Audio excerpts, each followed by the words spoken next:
Well, I got a few video clips and photos and comments for you this morning. Don't really think we're going to be here all that long, but sometimes I ramble a little bit, so we might be. This is cool. This is so cool. All right, now what's happening down there? This is pretty violent. Not a good plan.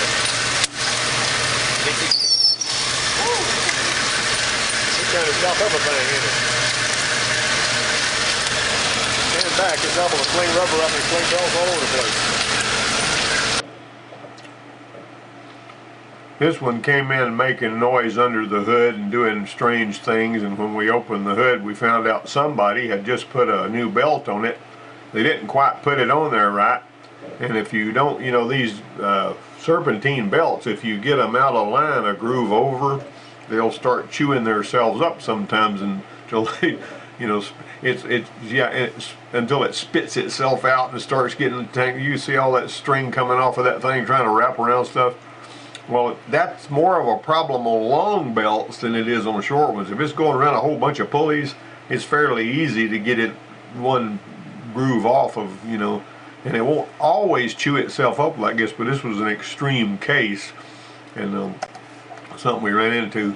This young fella here, years ago when I was teaching, wanted to rebuild the engine in this little Camaro, little V6, and so we started going into this thing. I told him, I said, a lot of times, you know, you might feel like you're just going to throw rings and bearings in it, but the more we looked, the more it needed. It needed lifters, it needed, we put cam bearings in, we did everything. He spent $1,200, and this was 20 years ago, on this thing, and he got it going and it ran really good, but that particular job was a lot more expensive than he thought it was going to be. But last time I knew about it, he was still driving that vehicle. Now you might notice that this particular tensioner over here is bouncing a little bit more than this one. It doesn't look like it's that much more, but it was making some racket. And I was looking at that and I said, you know, I'm going to put a tensioner because there's a damper in that tensioner that wears out. I've talked about that before. And so I bought a tensioner and a belt. A new belt, new tensioner. And you can see just a little bit of wiggle. You're going to see a little bit of wiggle, but this was a little too much. Now you might notice that line there is structured to show you whether the belt is stretched and whatnot. You see, this one here didn't have that line there, but it had this line, you know, it had the same indicator line here, but that line there was just barely a little mark instead of a long one like this. Anyway, if you see that tensioner bouncing and all the other pulleys are, you know, you don't have another pulley wallering somewhere, you typically need to replace that tensioner. Of course, on some of these Toyotas, that tensioner will be pretty expensive because it's got a damper piston on it and all that, like on some of these Camrys, but those aren't quite so bad to wear out like these are. Anyway, this particular one was on my vehicle, and I just went ahead and put them side by side bouncing so you can see. You can watch that again if you want to. Now this right here, we had to go all the way in here and rip the dash all the way out of this thing to replace this thermistor. And this guy that I had in my program did that. He went all the way in deep, and he was really pretty conscientious. This guy right here, I remember the first time I pulled a dash out of a vehicle and put it back in, I had about half a dozen screws left. I couldn't remember where they went. This guy didn't have any screws left or anything. He did a great job putting this in here. But what happens with this is this thermistor will go bad and the AC doesn't work at all. You got to know how to find that problem, but that was what was going on here. Everything else was like it was supposed to be, but that thermistor was bad, and it's there to keep the evaporator from freezing up. All right, have you seen this before? Have you done this before? This right here is a tool that I bought for, basically it's a Ford tool, and I bought it, and what you do is you take your ring gear assembly out of here and you get the right tube for this particular rear end. You put that in there. You actually have to put some there's another tool that you put in here that I should have illustrated. Instead of the pinion, you put it in there, and whenever you put this in there and you put that other tool in there, so that you're measuring the space between this piece back here and that piece here. You're supposed to get a bunch of different, you know, pinion bearing shims to check it, and the one that goes in there nice and snug, that's how you set the pinion depth. And that was something I was taught to do back in 1984 at a school where we went to for the Merkur XR4 Ti. But that was such a good thing. Now that kit's pretty doggone expensive, and it's not a one-size-fits-all, because you got a separate set of tools.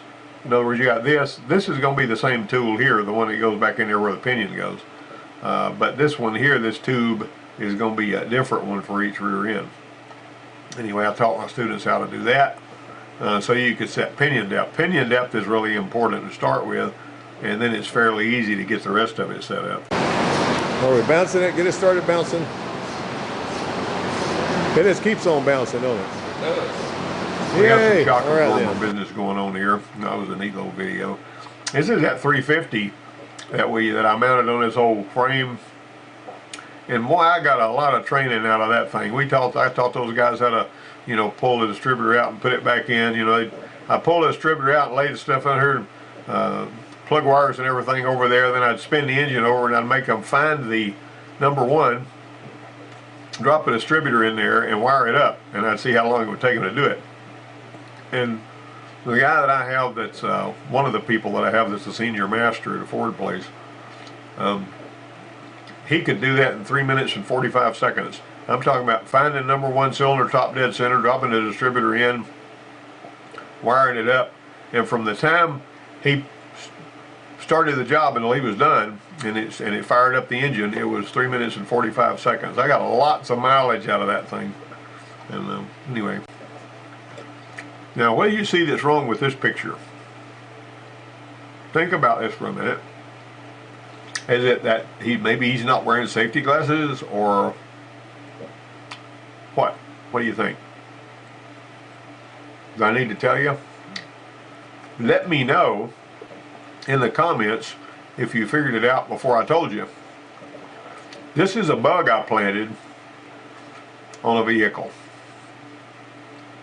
And what I did was, I mounted the caliper, the right caliper on the left and the left caliper on the right, which puts the bleeder screw down here instead of up here, and you will never get all the air out of that thing. And I would let them bleed and bleed and bleed and bleed the brakes and bleed the brakes and waste brake fluid and do all kinds of stuff. And then after they worked really, really, really hard on this and they busted their rear ends on it for a long time, I'd say, look at where the bleeder is. And that's an easy mistake to make if somebody's got both calipers off, or they're replacing both calipers and they put the calipers on the wrong side. You won't ever get all the air out of it because you got the bleeder on the bottom instead of the top. That was always kind of funny, you know. And some of them would really, you know, work hard on that deal, but they never forgot that lesson. That was the point, you see. Now this right here, see these little ports here? Well, you know what these are for? If you've been watching my videos for a while, you'd know. Now this is a 3.8 liter. These right here are where EGR is fed to the cylinders, and they're meticulously set this up so that you would be feeding all the cylinders the same amount of EGR all the time. There's 3 more just like that back here. Well, the problem with that is sometimes all of these will stop up, but 1 or 2 of them. They'll clog up with carbon like EGR likes to do. And the one that's getting all of this EGR while the rest of them aren't getting any will misfire, but only when you're off idle. If the EGR is working. Then first time I ran into that with a little Ford Windstar, 95 Windstar that had some miles on it, and I'd crack the throttle and it would start misfiring. And I noticed that it was on one of the front cylinders, and I noticed that that injector was not clicking, and I thought maybe this is something wrong with the circuit going to the injector, or maybe the driver and the module and all that. But it turned out that was when I learned about the strategy that when it detects a misfire on a cylinder, it will stop delivering fuel to that cylinder. It shuts off that injector, so it won't overheat the converter. See, it's wanting to keep the converter happy. A lot of the strategies on these vehicles are written to keep the converter happy because the converter is covered under warranty for a long time. As a matter of fact, the oxygen sensor behind the catalytic converter will begin to be used for fuel trim if the front oxygen sensor is known to have died, or if a rat's chewed the wires into or something like that. The PCM will start using the rear one to control fuel trim to keep the converter happy, and also to keep emissions under control. That's something I learned at a class I went to. But anyway, that was a situation where you had to clean these other ones out. Found that out, that it was only if I disconnected the EGR, it wouldn't start misfiring when I'd crack the throttle. And so, anyway, there's the deal on that. Sorry about chewing the gum, it helped me not have to clear my throat so much, like that. This is another EGR clogging situation here. See how the EGR is supposed to go through there and it's all clogged? I showed you one of these last week. And you're going to see this in all different kinds of ways. And on GM car, it don't matter what kind of car it is, the EGR likes to clog. That's just all there is to it. You're going to get a P0401 code out of that. Now here's one right here. This particular kind of, this was on some of these Explorers, these plastic intake. You see this is not, these little gaskets is rolled a little bit in there. When these gaskets became distorted, and it would wind up pulling air past this only when the engine was first started and it closed loop. You know, it's going to close loop pretty quick because it's got these heated oxygen sensors on it. The fuel trims would go wacky because it was getting air past this, you know, distorted gasket. There's another distortion right there, you see, and it's able to pull air past that. Of course, that one there had, you know, these aren't seals, they're just connections, and so it was able to pull air here and it was able to pull air here. However, as it warmed up, this would seal, because I guess they would get softer and it would, you know, seal for whatever reason, and then the fuel trims would normalize. So the fuel trims would go nuts until the engine's warmed up to a certain point, and then the fuel trims would level out. And we found several of these where you could pull that intake, and you can see these gaskets. Like if you put those intake gaskets on there, it completely take care of it. And so that was just something I took a picture of. Now if you look at this battery cable, you can tell it's been hot. See how it's changed colors? Voltage drop, resistance, heat, and that's what it looked like when we pulled it off there. Now the battery terminals should never look like this. And of course nowadays when you pull the battery terminals off, you dump a bunch of memory and all this kind of stuff. That's why you have memory savers and all. One thing you might try is connecting a power source to the ground on the car and to the big alternator terminal, or to the big terminal on the fuse panel. And you know, like one of these little brick jumper boxes like you get right here, just connect that like that so that you've got power being fed in there even though you got battery terminals. They got this little thing you can plug into the OBD port for that too, with a 9-volt battery. You know, I don't know if I trust that every time, but because you know pins 4 and 5 are ground and pin 16 is hot. You know, that their idea is that, well, if you put power and ground to 16 and 4 and 5, you know, you're going to keep everything alive, because, you know, technically that's, unless the horn fuse is blown, pin 16 is going to, you know, be hot all the time, whatever. Anyway, that seems good in, you know, theory. Anyway, pull this battery terminal off, clean that stuff up. Sometimes it's better just to give these people a battery terminal cleaning than it is to let them go. Now, if that battery terminal is in really bad shape and it's rotten and falling apart, you need to sell them something. Here's a Scotch lock, which I despise. I don't like those things. Not for any kind of permanent repair. Especially not close to the battery. Think about that for a minute. A little bit of corrosion gets in there. Okay, we're going to pop this little thing out here, and we're going to push that in. That's going to let us pull the fuel filter out. This is on my pickup truck. Now, I kind of had to figure that out. And here's the problem. If you got somebody that, and I had students that were like this, they'd see something like that that was plastic.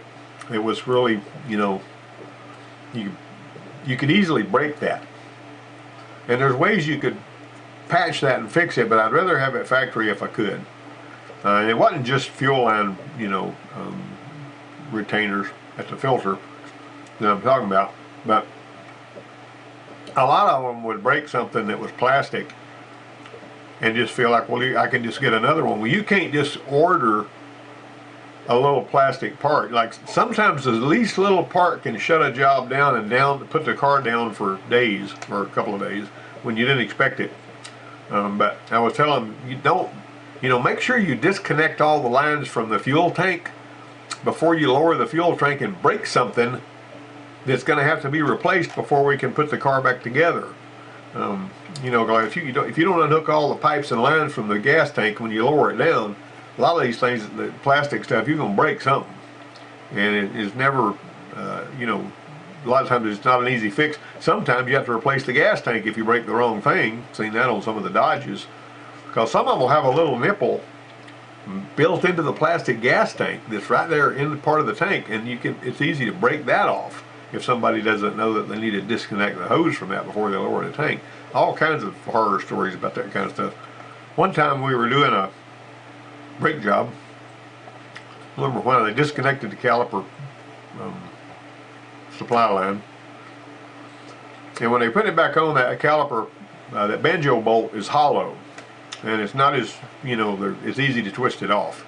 So it needs to be tight, but you don't need to tighten it so much. Some overzealous hero is going to try to make doggone sure it's real tight. Pops the thing off. All right, so this particular one is 1/2 inch fine thread. Parts store didn't have one. No parts store had one. Had to order it. Special order the doggone thing. This brake job that should have took an hour wound up. We had to put, say, well, we're gonna have to hold it until tomorrow because we got to, had to order a banjo bolt. And of course, we covered the cost of the banjo bolt, but the time is still lost. You see, the customers get unhappy about that kind of thing. But somebody that really, this one guy that I had working in there, training. He liked to use the biggest ratchet he could find. He'd get a 1/2 inch drive ratchet and he'd be tightening a 6mm bolt with it.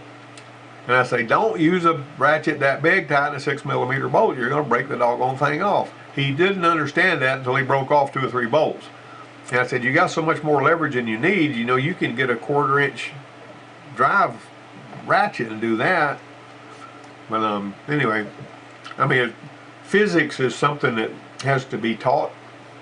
And a lot of the times, the stuff, and some of the stuff that we've known forever, or we learned the hard way, sometimes when you teach people, they won't listen to what you're saying. They got to find out for themselves and break something, and then you got to be the miracle worker if you're the guy that's in charge and try to get it straightened out, because they were somebody that was learning. Some people just naturally understand this kind of stuff. Not everybody that's a learner has to be taught every little thing like that, but you get what I'm saying. So I'm gonna understand as soon as you tell them. Don't use a big ratchet to tighten a little bolt. You make it off. You gotta get our focus done.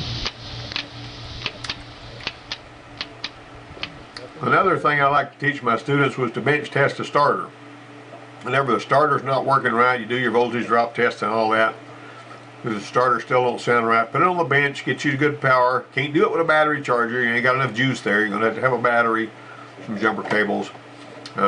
Specifically a battery that's not the one on the car, just in case there's a problem with that.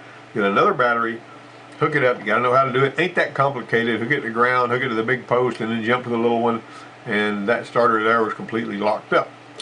Now occasionally you'll see the starter locked up because of some other reason other than the starter. Like for instance, we had one that this girl was saying, oh, my starter's locked up. And so whenever we came, I sent the guys, he was one of my students, and dragged her Pontiac in there and looked under the hood there. And so you could tell the engine was trying to turn. And I told one of my guys, I said, get a breaker bar and put on that crank bolt and pull it. So he pulled it, and you could see the belt. The whole engine was turning, except the belt was slipping on the AC compressor pulley. And the belt bearing was locked up. She thought it was a starter. So basically, of course, natural conclusion, and when it goes clunk, clunk, clunk, clunk, you feel like it's going to be the starter. It wasn't a starter that time. When we're changing a fuel pump on a Dodge, we got to drill these rivets out or cut them off or something, and that's what Bert's doing right now. You go, Bert.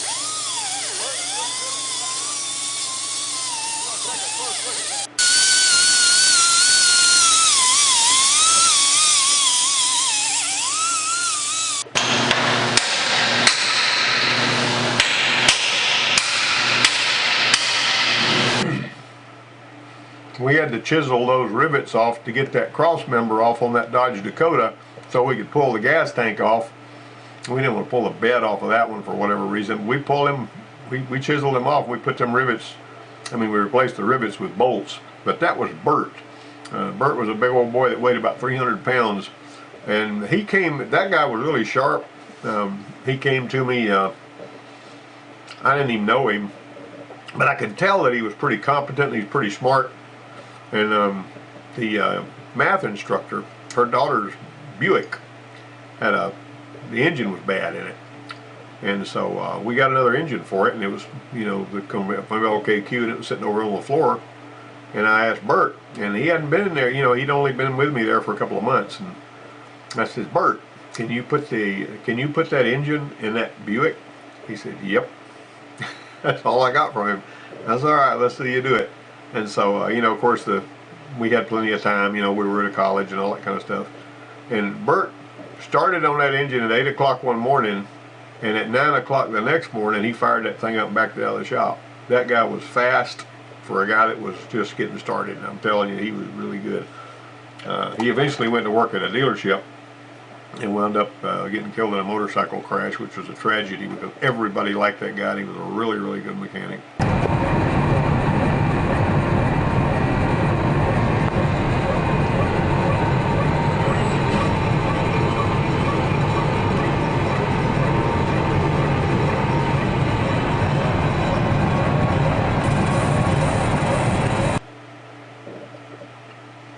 See the hub? New hub. That's lateral run out. And we reduced that to down about just a little bit. What the deal was on that was the guy that drove the truck said, I was hearing this scrub noise when I pulled up to a stoplight. The people that happened to be standing there on the sidewalk would look at me because they'd hear that. So I took it over to the tire store, and the tire store did the brakes on it and machined the rotors. And it still, a couple of days later, started making a noise again. So I went back over there, and they really didn't know what to do with it. So he brought it to us. And one of my students says, why don't we put it up on the lift, put it in four-wheel drive, because it was a four-wheel drive, and drive it on the lift and see what we see that might be causing that. And you could look down there at those rotors, and it was moving back and forth. And so we did the dial indicator test, and then we pulled the rotor off and we dial indicator tested the hub, and the hub was where the runout was. They had actually put new rotors on the guy's truck and then took them back off because they didn't fix it. So that's why it still had the same old rotors on it. But long and the short of it was we wound up putting him hubs on there and took care of that problem. Well, we got all kinds of... Oh my goodness, Casey, this looks like some of your work. Hey, there. Move your hand. There. We're talking the gas pedal stuck under the floor mat after he punched it all the way to the floor, man. And it just exploded. Let's see what it looks like up there. What does it look like up there? I need some light up there, guys. Show me what it looks like. Oh, what's There's one. One's gone. Yeah. Woo! Hold on, watch out. Hey, man, don't be moving it. Don't move the gasket. What's the point of that? You didn't hurt the gasket. It's still up there. At the top. Yeah, that's really cool. He just broke one. He just broke one so far. I just see it. Well, that's ugly. Yeah. Remember I told you a couple of weeks ago about this student that had this 3-liter Mercury Sable, and I told him bring it up to 1500 and we'll watch the O2 sensors. He went off the gas pedal stuck under the floor mat, and the thing came apart. Boom! Big noise, and Frank, the Desert Storm veteran that I had there, just about jumped over the bench, scared the daylights out of him. This is that vehicle when we pull the pan off. Now, I didn't get too terribly upset about this because this was a trainer car anyway, and it gave us an opportunity to pull that motor out and use some other 3-liter engines and build an engine for it and all that kind of stuff. So, it didn't cost a whole lot to do it because we were taking care of it ourselves. But despite the fact that this thing had rev limiter, and all that stuff on it, an old engine like this one here that had lots and lots of miles on it, if you get that thing wound up too tight, all of a sudden, you know, it's subject to come apart, and this one did. You can see it through a rod, I mean big time, and broke it off and welded up all in the whole pan. And the guy that was reaching down in the pan's the one that did that. And I like that kid. He was funny as all get out, had a good personality, but anyway, I got really tickled at that whole situation. It was really a sort of a wonderful day, and everybody got to hear an engine blow up, and then he got them to pull it out and put it on the stand. And this was him with the engine on the stand blowing the dust out of the, you know, water jacket. And of course he was smart enough to wear safety glasses in. Yeah, here we were working on getting that engine. We built another engine, put in there. Later on, there was a girl that came in there, and she wanted something complicated to do, and so I tasked her with doing an in-frame overhaul on this same one, just because it had rings and bearings. She pulled the heads off of it, and she did it in the pan, and she did an in-frame overhaul, which you can do on a 3-liter Taurus like this one, or, you know, Sable. And it ran really, really good when she got through with it, too. I got a video of her somewhere talking about that. Anyway. See a problem? You see a problem here? What does this mean? See how that thing, whenever it clicks off, it drags a little bit? That's not really supposed to do that. You know, you might even want to think about replacing the clutch, but what you can do if it hadn't been doing that very long is you can set the air gap on this, take that off. There's various different ways you have to do that on different kinds of compressors, but setting that air gap is really important. One time the welding instructor brought his Chrysler over there, and the air gap was a little too wide, which a lot of times you'll see that. And so I gave this student the job of setting the air gap. Well, he wasn't really taking it all that seriously. He raised it up on the lift, and he just sat there looking at it, and he acted like he didn't know what to do. And I said, okay, watch what happens here. So I got up under there. I said, you take this off, pull this off. You see these shims here, you put them back on. And that particular one just had splines. You can just pull it off by hand. You know, some of you got to use a puller. I pulled that one off by hand. We, you know, took a shim out to, you know, because there's 2 or 3 shims in there, and we got the air gap just like it was supposed to be. AC was working just fine. So the student just stood there and watched me do this because I couldn't get him to put his hands on it for some reason. Goofy. And so the welding instructor came back over there and says, man, this student did such a good job, I'm going to give him a $20 tip. I didn't want a tip, and I didn't say anything to him, and I just let him give the kid a tip. But I was like, this kid didn't do a doggone thing except getting paid to watch me fix this guy's air conditioner, which was kind of funny. That's all we got today. We've been here 28 minutes. I hope you had time to last until the end, and let me know if you got something out of this. I really appreciate you tuning in. See you next week.